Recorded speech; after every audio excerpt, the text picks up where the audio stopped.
Welcome to Stories Hub. Before the real story begins, I want to tell you a little about it. This is a simple story about two people who learn that love does not always arrive fast. Sometimes it walks slow and shy and grows in quiet places. It is about small towns, soft nights, mistakes, second chances, and two hearts who almost miss each other but do not give up. I hope, as you read, you feel close to them, as if you are walking beside them. Leela came to the town by bus on a warm afternoon. The dust on the road rose like pale smoke, and the sun sat low behind the hills. She carried one old suitcase and a folded map she did not need anymore. She had come for peace, or maybe for space, or maybe because she wanted to start again and did not yet know how. When the bus left, the quiet felt bigger than she expected. She took a deep breath and smiled anyway. The small house she rented stood near a field of tall grass. Crickets sang at night, and a stray cat slept on the stone wall. Inside, the floor creaked and the windows breathed cool air. Lila opened the windows wide. She let the wind move the curtains. She unpacked slowly, touching each book and shirt like it had a memory. She promised herself to live gently, one day at a time. Across town, Daniel fixed engines in a little garage that smelled of oil and metal and rain. He loved the sound of turning bolts, the soft click of tools. He worked with calm hands and quiet thoughts. People trusted him because he listened more than he spoke. He had been here all his life. Sometimes he wondered if there was more, but he did not know what shape more could take. They met the first time in the market. Lila was looking at oranges and did not notice when one rolled down the table. Daniel caught it without thinking. She looked up, surprised, then laughed. It was a small laugh, careful but bright. He handed the orange back. For a moment they just looked at each other, as if both had something to say but were still choosing the words. "Thank you," she said. "You're welcome," he answered, and the moment passed like a bird flying away.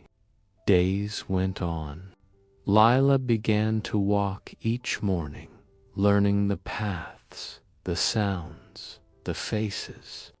Daniel began to notice. He saw her everywhere, by the bakery, near the river, at the bus stop, even when she was not waiting for a bus. Once, he saw her sitting on a bench, writing in a small notebook. Her hair was messy from the wind. She looked peaceful. He wanted to sit beside her, but he did not. He was careful with his wishes. One evening, the sky turned a soft violet color, and the town lights flicked on like shy stars.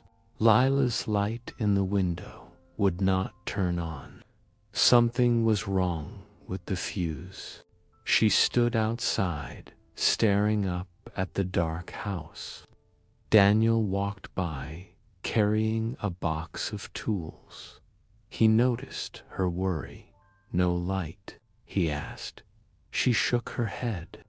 "I think the house is angry at me." He smiled a little. "May I look?" Inside, he checked the fuse box and listened to the quiet click of the wires. He worked slowly. She watched his hands. When the lights came back, the house felt warm again. "Thank you," she said, and this time the words felt heavier, as if they carried trust. "Any time," he said. A pause stayed between them, filled with something new. From that night, their lives touched more often, at first by accident, then by choice. They shared coffee on the porch when the morning fog lifted. They walked along the riverbank, saying simple things about small birds and drifting clouds. Sometimes they did not talk at all. Silence with the right person can feel like music. Lila began to tell him pieces of her past, like stones placed gently on a table.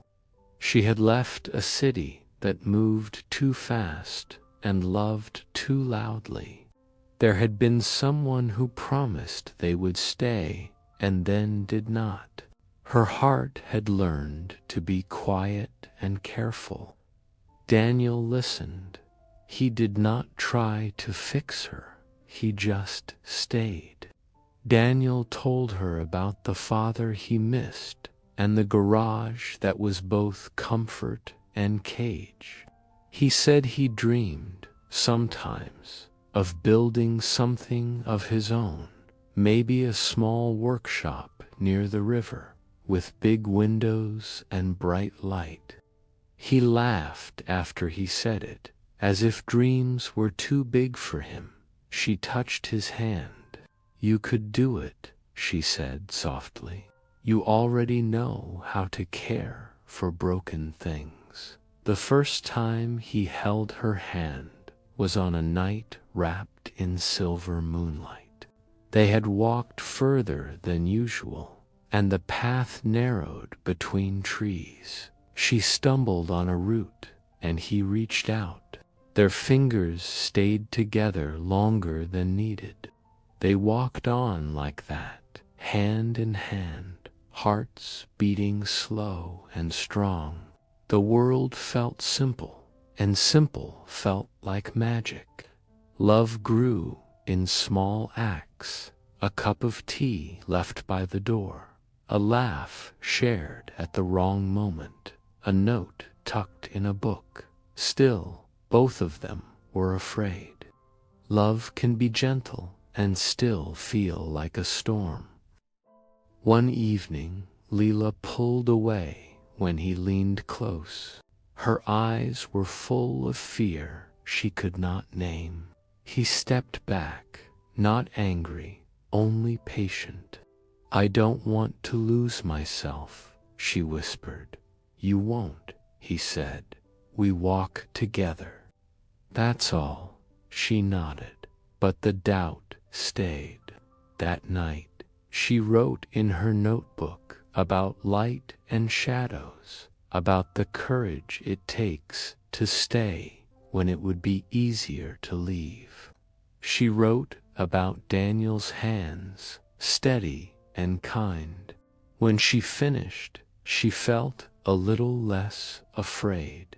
Summer came with long days and sweet air.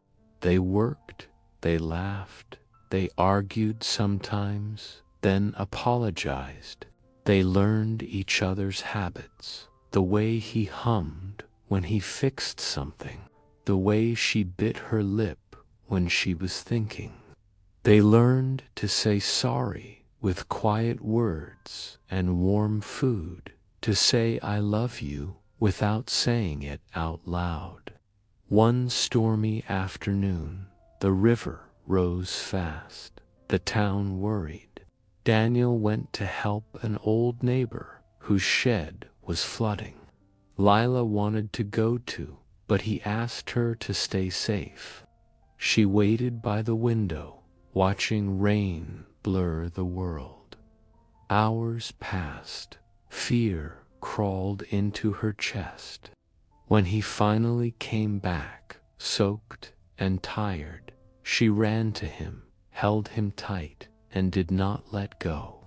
"I was so scared," she said, her voice shaking. "I am here," he answered, and in that moment, something inside both of them unlocked. They understood that love is not just sweet words. It is choosing, again and again, to return, to stay, to hold on. Days later, they sat by the river at sunset. The water moved with soft sounds. The sky burned orange, then cooled to gold. Daniel took a breath. "Leela," he said, "I don't know what our life will be. I only know it is better when you're in it. I want to build that workshop. I want you to write in the window light. I want us to grow old and still take these walks." She listened, and tears slipped down her cheeks, but they were happy tears. She took his face in her hands. "I want that too," she said. "I want to be brave with you." They kissed then, slow and true, and the world around them seemed to sigh with relief. Time went on. It was not perfect. They fought about small things, muddy shoes, late nights, forgotten calls. But they learned to listen, to laugh, to forgive. Daniel's workshop slowly took shape. Leela wrote stories that carried the quiet beauty of their days. The town became more than a place. It became home. At night, they would sit on the porch and watch the moon climb the sky. They would talk about the past without pain and the future without fear. Sometimes they would hold hands and say nothing at all. Love, they learned, is not a firework. It is a candle that burns steady and bright if you protect it and let it breathe. And so their life unfolded, not fast, not loud, but full. They kept their promise, a promise made beneath a moonlit sky, to walk together, gently, through every season, and to choose each other again and again. The day after the storm, the world smelled clean, like wet grass and fresh leaves. Leela and Daniel walked through town, stepping over puddles, laughing when their shoes splashed. Children chased each other with sticks, and the bakery windows steamed with warm bread. Everything looked ordinary, but they both felt different inside, as if their hearts had taken a deeper breath. Back at the house, the stray cat curled at their feet. Daniel scratched its ear. "He keeps coming back," Daniel said. "Maybe he chose us," Leela replied. "Or maybe we chose him." They smiled. It was a small thing, but it felt like the beginning of something shared. Weeks passed. Daniel worked early mornings, then helped build the frame of his dream workshop after hours. Wood, nails, sweat, and hope filled his days. When the sun dipped low, Lila brought lemonade and sandwiches. She loved watching him plan, measure, pause, think, adjust. He was patient with the wood the way he was patient with her. "Your workshop smells like trees," she said one evening.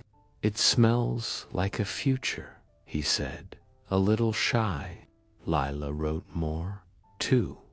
At first, she wrote only for herself. Then one afternoon, she read a page aloud to Daniel. It was about a lonely town that slowly learned to love a newcomer. Her words moved like gentle water. When she finished, he did not speak right away. He felt something inside his chest shift, like a door opening. "That was beautiful," he said softly. "It feels like us." She blushed. "Maybe it is. Maybe it's everyone." They started cooking dinner together. He chopped vegetables. She stirred soups. They burned things sometimes and laughed about it. They learned they liked the same songs and different kinds of tea. At night they washed dishes side by side, shoulders touching, moving in a quiet rhythm that felt like a dance. But love is not always smooth. One day, a letter came from the city. The envelope was thin, the handwriting sharp. Lila stared at it for a long time before opening it. It was from the man she had left behind. He wrote that he missed her, that he had changed, that he wanted another chance. Her heart twisted. The past rose like a shadow. Daniel found her sitting on the porch steps, the letter in her hand. "Bad news?" he asked gently. She passed him the paper. He read it slowly, then gave it back, without anger, without fear. His eyes were calm, but deep. "What do you feel?" he asked. "I don't know," she said, sad, confused, a little scared. "Like the past wants to pull me back." He nodded. "Then we don't rush. You can feel everything, and when you're ready, you choose." "Choose what?" she whispered. "Your life," he said. "Not for me, for you." That night, she sat by the window, listening to the long song of crickets. She thought of noisy streets and restless nights, of promises broken, tears swallowed, words that hurt more than silence. She also thought of moonlit walks, warm bread, the soft sound of Daniel's laugh, his steady hands, the way he listened when she cried and did not try to hurry her pain. In the morning, she wrote a reply. Her words were kind but firm. She thanked him for the memories. She forgave him, and she said goodbye.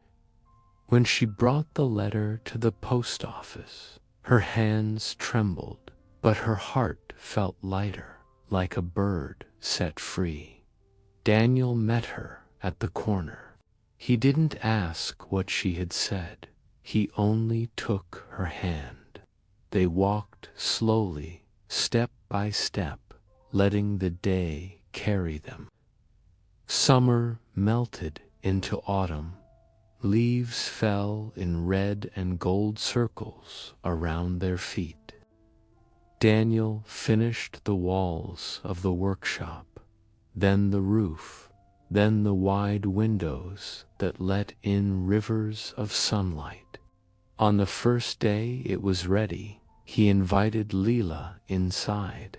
"I built a space for fixing broken things," he said, "and for making new things, too." She smiled. "Then it's also a place for hope." They hung a little bell near the door. When it rang, the sound was soft and bright. Soon, people came from nearby towns. They brought old bicycles, tired lawnmowers, clocks that had stopped ticking years ago. Daniel repaired them with patience. Lila kept a notebook of what came in and what went out. She wrote down the stories of each object and somehow those stories became stories about people, too. One evening, a woman brought a broken music box. Her hands shook as she placed it on the table. "It was my mother's," the woman said. "It hasn't played since she died." Daniel opened the box, tiny gears glittering in the light. He worked slowly, almost reverently. When he wound it again, the music rose thin, tender, trembling. The woman's eyes filled with tears. Lila felt her throat tighten. The room felt holy. After she left, Lila hugged Daniel tight. "You give people back pieces of their hearts," she whispered. "So do you," he replied. Winter came early that year. Snow fell in soft layers, wrapping the town in quiet. They learned to love the cold, the way breath turned white, the way the sky turned silver before dawn. At night they sat by the fire, blankets around their shoulders. The stray cat slept on Daniel's lap as if it had always belonged there. Sometimes they danced in the kitchen, slow and silly, bare feet on the warm floor. Sometimes they had long talks about dreams, maybe traveling, maybe opening a small bookstore beside the workshop, maybe teaching others how to fix and write and care. One night, as wind howled outside, Leela looked at Daniel with serious eyes. "Do you ever worry we will lose this?" she asked. He thought for a long moment. "I don't worry about losing it," he said quietly. "I worry about forgetting to water it." She smiled gently. "Then we water it every day." They kissed, soft and long, like a promise made again. The next spring brought change. A publishing house from the city wrote to Leela. Someone had read her stories, the ones she kept tucked in drawers and journals. They wanted to print a collection. When she finished reading the letter, her heart hammered like a drum. She looked at Daniel. "What if I'm not good enough?" He laughed softly. "You are already enough, with or without a book. But if the world wants your voice, let it listen." She agreed, with fear and joy mixed together. She worked 4 hours each day, editing, shaping, polishing. Sometimes she grew frustrated and wanted to tear pages apart. Daniel would quietly slide a cup of tea to her side and say, "Rest for a moment." Then she would breathe and begin again. The book came out in early summer. The cover showed a simple drawing of a river, a field, and a small house with open windows. The title was soft and hopeful. The first time Lila held it, she cried, not loud, not wild, just tears that washed away old doubts. Daniel watched, filled with pride. People from town lined up outside the workshop turned reading room for her first signing. The shy baker, the grumpy mechanic from the next village, children who brought flowers, elders who brought stories. They told her how her words made them feel less alone. Daniel stood near the back, hands in his pockets, smiling like the sky after rain.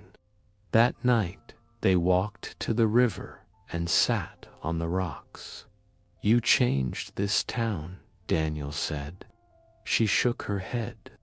"We changed each other." Fireflies blinked in the long grass. The air hummed with summer. They spoke about marriage, not as a big moment, but as a natural step, like the next breath. They did not rush. They held the idea like a warm stone, enjoying its weight. Still, life tested them. One day, Daniel's mother fell ill in another town, hours away. He needed to go help. Lila kissed him goodbye at dawn, trying to be brave. The house felt too big without him. Nights were long.